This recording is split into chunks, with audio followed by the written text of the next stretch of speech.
Even under the searing desert heat, a car and its complete electronic system must work reliably, as well as at the lowest temperatures in ice and snow. But the manufacturers can't always send their products to the desert for testing. That would be too expensive. That's where Lena Maria Schaefer comes in. The 23-year-old doesn't just test her navigation system on the way to work. With a current temperature of 7 degrees, the satellite navigation system works fine. But to ensure that it works under different temperature conditions, e.g. in extreme heat or cold, we produce climate test chambers to prove this.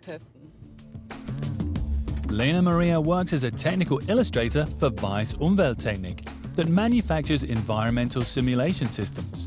In the climate test chambers, almost any temperature and humidity can be created, summer or winter at the touch of a button.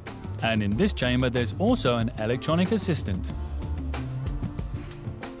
This is our robot arm. A sensor is placed here at the front, and it presses the navigation system display just like a human finger while measuring the pressure, even at extreme temperatures from -40 to +80 degrees.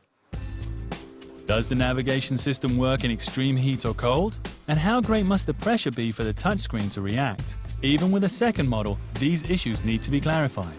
The robot arm is the innovation of the climate chamber. Previously, people had to operate the sat-nav by hand. Now the machine objectively measures each touch of a button and stores the data. As a technical illustrator, Lena Maria develops the climate test chambers on the computer. Before a model goes into production, it must be designed on screen. This is our CAD program. With this, we construct the complete unit in 3D. We then give the individual specifications, sheet metal design, to our production. The robot arm is in a protective covering. This is filled with compressed air and protects the high-tech device from the extreme conditions in the climate chamber. Without the covering, all the technology comes to light. Under normal conditions, the test would look like this. But back to our test of the navigation system. Did the two sat-navs perform well? Can they still reliably show the way in excessive heat or cold?